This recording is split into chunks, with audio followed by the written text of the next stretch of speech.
Hey, you. So I'm out in the woods today, just reflecting, doing my thing. Thought I'd shoot a little musing for you because I had a conversation with a one to one client who's a brilliant entrepreneur. Like his video content is on a whole other level. And we dove deep into the concept of the starving artist. A starving artist is somebody that I remember I used to be as well, because as a musician, I used to get paid $50 a night to play jazz at weddings. Many times I never got paid at all, actually, for the work that I was doing, simply because I never asked for it, right? Like, you are there creating art, playing your music, doing whatever it is that you do as an artist, but you forget to tell your audience that you are open for business. And running my own business consultancy and, you know, working with 250 clients over the last year and 2,000 customers, it sort of comes round again and again where a lot of people are like, I'm not getting enough sales, I'm not getting the clients that I want to get consistently, because people shy away from opening up and saying, I am open for business. And it's as simple as that, because no matter how good you are at your craft, there's always that paradox, right? Or the contradiction of, I'm going to sit in a room and I'm going to play guitar and I'm going to do my painting. I'm going to do whatever it is that my heart desires that fulfills me. But I am creating for myself.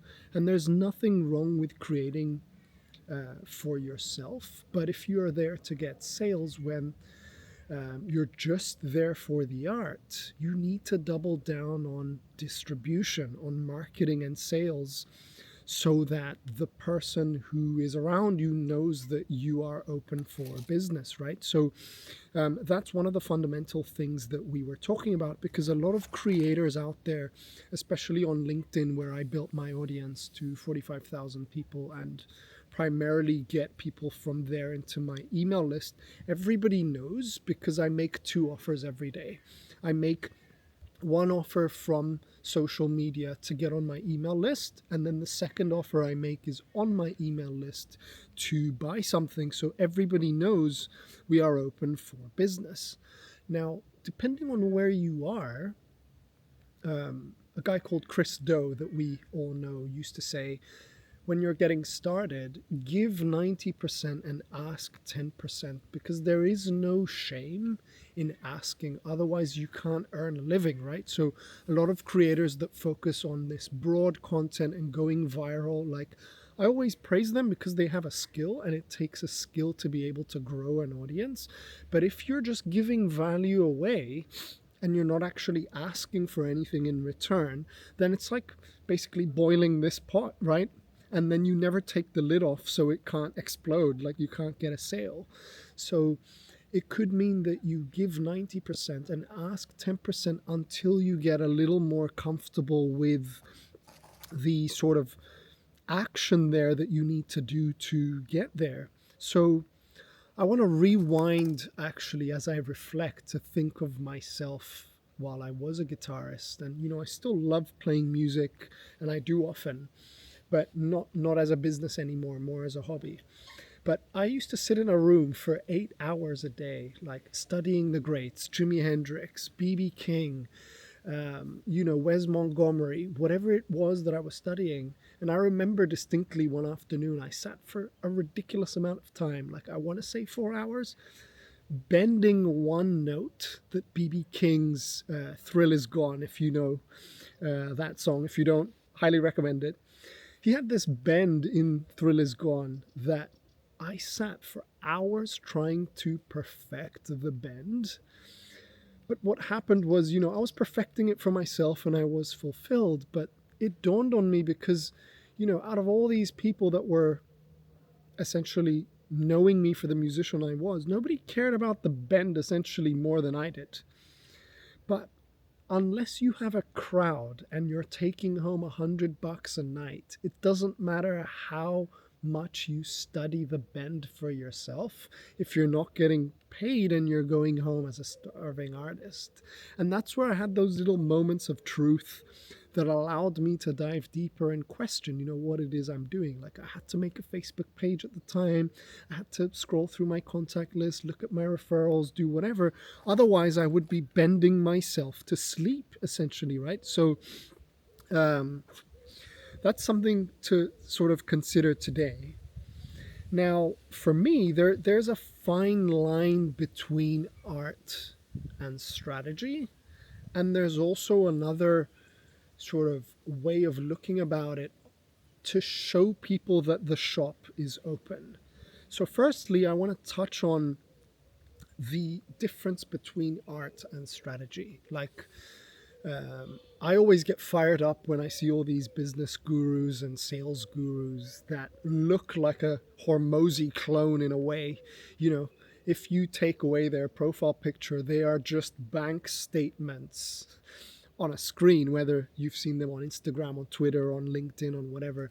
And obviously you do have to share results, but do you just want to be a bank statement? Do you want to be that sales bro that nobody cares about? Like, because that's when they commoditize themselves. I always sort of flick through and, getting 10K a month or getting 20K or 5K or whatever it is in the client getting sector that I'm in, which is business consulting, I would assume. Those screenshots are cool. You prove that you know the strategy, but we want to know who you are before buying into what you do. Because, like in Cyprus, where I'm from, we are like living in abundance when it comes to accountants. Everyone around you is an accountant. And I say that with love, obviously, but like when it came to me picking out who my accountant was, I knew the strategy was there. I knew that he would deliver. Why I signed with him is because we support the same basketball team. And that should say a lot in what I'm trying to convey here as an analogy. So I hope it makes sense because, above and beyond the accounting, we simply talk basketball, right? So where am I getting to with this? Going back to these client accounts, like I also made this mistake when I transitioned from music. I ran an agency, scaled it to multiple six figures, doing design and development. I still have it around, just scaled it down to one employee nowadays. It was, sharing those results as a business consultant myself. People would always get on the calls back when I did sales calls and be like, why are you different to this guy? Or how are you different to this guy? And that used to piss me off a little bit because I was like, I'm just another client getting accounts. I couldn't quite figure out the difference because in this case, I was too focused on strategy and not focused at all on art. Now, when I say art in content creation, I say it with a little pinch of salt because for me, art is showing the essence of who you are by building a universe that is so strong that people are attracted and magnetized to you before the what you do. So for me, when I write content and it's artful per se, I split it into two worlds. Like one is the universe building part, and the other one is truly understanding your market so they can understand or more so feel seen. Because most people are influencers per se, but they don't influence. Everybody turns around and says, I see you, man, I see you. But when was the last time you turned around to see them for who they are and make sure they felt understood and heard? So on the art piece, when I say universe building, it always makes me laugh thinking of childhood because, we've got spinach and it gets you to think of Popeye really quickly. We've got carrots, makes you think of Bugs Bunny, right? Like there's no way you won't be able to think of those things because they relate so closely to the Looney Tunes universe. Or Quidditch makes you think of Harry Potter.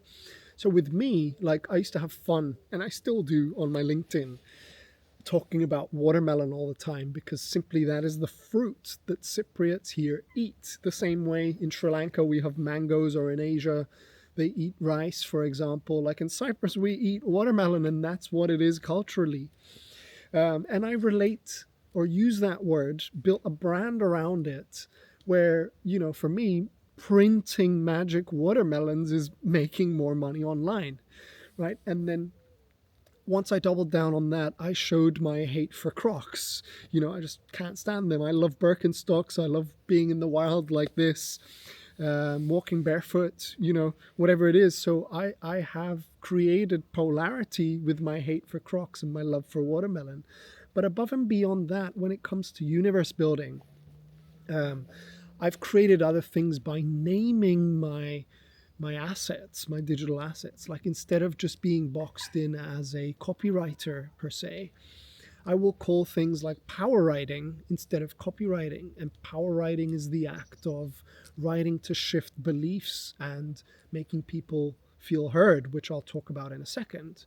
And I had a little trademark symbol as well, and then I've become the power writer on LinkedIn. Or I've got the proximity offer, which is basically selling access the closer in proximity you get to me. I've also got my email snack cartel, which is me offering little bite-sized chunks to leads on my email list to convert them into customers, and then from customers to clients. But now I've morphed and given new life, right, as I build my universe. Or on top of that, I stand my ground against sales calls because I love selling through text and Google Docs, right? But I see that element as art as well, right? Because that makes people want to come and see The Modern Maker. The Modern Maker is my program name, but it's also this almost like a fictional character that I've created that people want to become, right? If we look at little children, they're like, "Mommy, Daddy, I want to be Batman. I want to be Ash Ketchum from Pokemon," or whatever it is. I want to be a modern maker. And that element of universe building is art because it's an idea. It's a philosophy that you birth and stand for. So think about that for a moment. Like, what elements in my universe can I create to be artistic about my model, to move away from the commoditization and more towards the ideation and philosophy of what I do, right? And that will make a lot of sense as you start to birth these little characters. And one thing I forgot to tell you is, essentially with me on LinkedIn or my email list, everybody knows my cats and dogs. I'm a proud father to 3 dogs now and 3 cats, right? We've got Bron, we've got Sansa, and we've recently adopted Coconut. And we've got 3 cats, right? Tyson, we've got Freddy, and we've got Pickles. They're in my welcome sequence. They are, all around the pictures that I put out. They're my sub-characters, and I don't have to share anything and everything about my world, but I choose those little themes in my universe building and create art by showing who I am. Or, just simply by being here in the woods, I could be recording headless, soulless videos in my room and nobody knows who I am. But, I'm a hippie at heart. This is where I connect. This is what I do. And I show it through that universe building exercise. Now, the other side of art that I see is truly understanding, and this is like a hybrid now, transitioning a little bit into the strategy component of it, because we need to feel, or rather make our audience feel heard. Now, how do I do that? It comes to a true understanding and more research on the ICP, or your ideal client persona, and what they feel, what they do, right? Like, we've got problems, everybody says I can't get clients or whatever. Then we have symptoms, and then we have experiences. For me, if we say I can't get leads, in fact, that is a symptom of a wider problem. Does that make sense? So I can't get clients is a symptom of a problem, which probably means you have a fuck all content strategy. You don't have any content strategy. So if you don't have a content strategy, of course you can't get leads.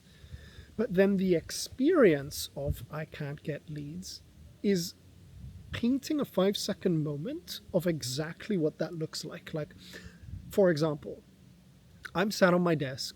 I've spent 4 hours in the DMs. I've spent 2 hours writing a post. I'm getting crickets. I got a like from my cousin, maybe, and an employee or whatever it is. And then those DMs either ghost me or, leave me on red, or they say no thank you. Can you now see how that experience is a symptom backwards now to I can't get clients, which has a wider problem, which is you have a fuck all content strategy, right? So is this starting to trickle things? Like, if it is, let me know in the comments below if you have any ideas. I'd be very interested. You can also hit subscribe. I would really appreciate that, as I'm trying to sort of grow the channel, sharing value with you guys. So anyway, when it comes to that, it's understanding our ICP's pains and wants. These are short term. And then fears and aspirations, which are long term.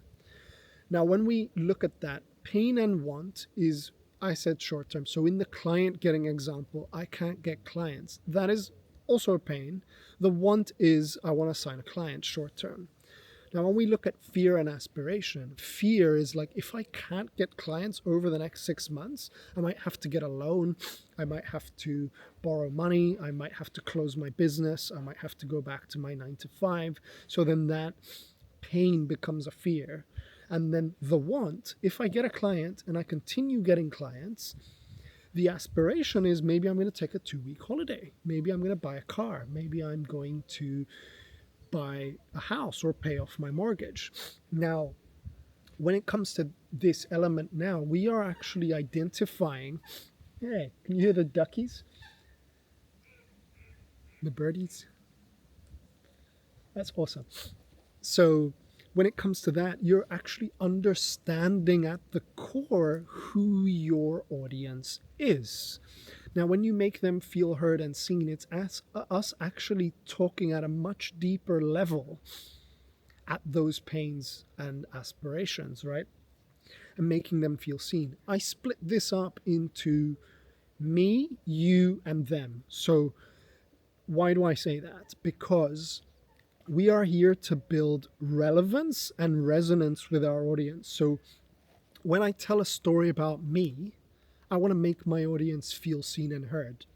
So I might start it off with, I was making 50K a month, coming out of my room as a zombie, completely unfulfilled and hated every day for what I'm doing.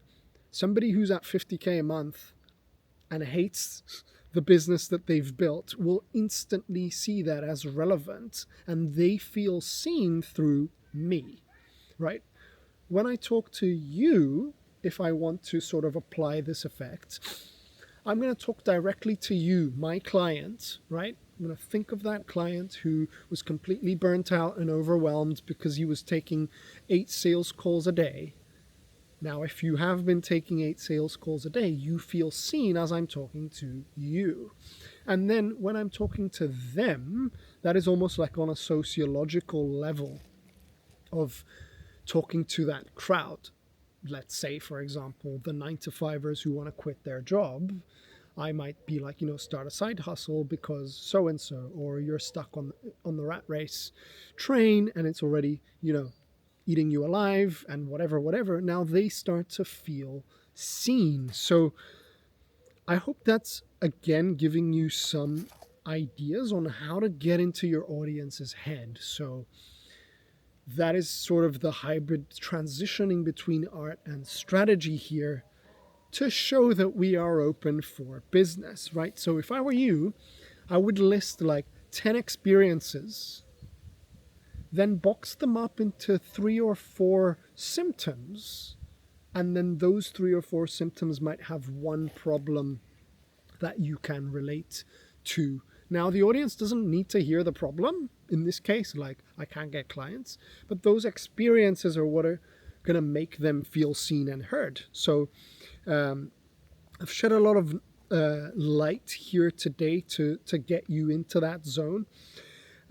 So the moral of the story, just to summarize, that we've spoken about is, the starving artist is good at what they do, but we have to mix in strategy versus the sales bro who is a client getting bank statement needs to integrate a lot more art because people buy into you before buying into what you do. So, and you can show that you're open for business by simply making an ask 10% and giving 90%. Now, in my world, I like to basically ask 2 times a week on LinkedIn, or actually, now that I think about it, I ask every day, but I don't sell something. I get them into my email list, and then I sell or ask something every single day. But this is sort of a different strategy, because what I'm doing here is I'm giving you value at the top of the email and passively selling below. But if you're just getting started, or you're looking to sort of weave in this strategy, go for the 90-10. Then you can turn it into 80-20. And whatever it is that you're going to do, because we are open for business. So I hope that was valuable to you today.